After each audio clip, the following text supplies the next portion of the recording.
సంధ్య theatre తొక్కిసలాట ఘటనపై పోలీసులు వీడియో రిలీజ్ చేశారు. తొక్కిసలాట ఘటనకు సంబంధించిన వివరాలను ఏసీపీ వివరించారు.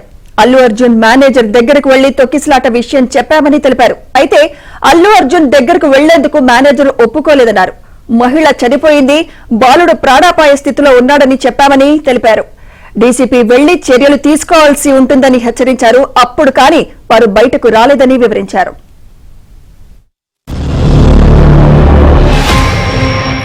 థియేటర్ లోపల మీరు సినిమా చూసిన కొంచెం సేపుకి సార్ నా వరకు అసలు ఏ పోలీసు కానీ ఎవ్వరూ నాకు వరకు అసలు నన్ను కలవలేదు, నాతో ఏం చెప్పలేదు.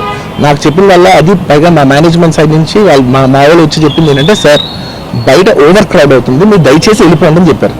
వాళ్ళ పోలీసు వాళ్ళందరూ బయట చాలా మంది ప్రాబ్లం అవుతుంది సార్, ఓవర్ క్రౌడ్ అవుతుంది మీరు వెళ్ళిపోండి అంటే నేను వెళ్ళిపోయా. సినిమా స్టార్టింగ్ కొంచెంసేపు నేను వెళ్ళిపోయా, నేను మా వైఫ్ అందరూ మేము బయటకు వచ్చాము. అల్లు అర్జున్ అంటే నేను దగ్గరికి వెళ్ళాను, నెట్టుకుంటా వాళ్ళను పక్కన జరిపేశాను.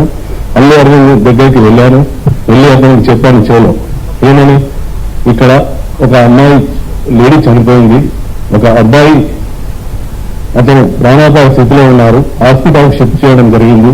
మీ గురించి మీరు సెలబ్రిటీ కదా, మా ఆఫీసర్స్ అందరూ మీకు క్రౌడ్ పక్కన జరిపి రూట్ క్లియర్ చేశారు, దయచేసి మీరు ఇళ్ళకెళ్ళి ఖాళీ చేయండి అంటే నేను సినిమా చూసినాకనే వెళ్తానని చెప్పాను. అప్పుడు మళ్ళీ ఆ సార్కి చెప్పాము, సారు మేము కలిసి లోపలికి వచ్చాము, 10-15 minutes టైం ఇచ్చాము, తర్వాత బయటకు తీసుకొచ్చాము.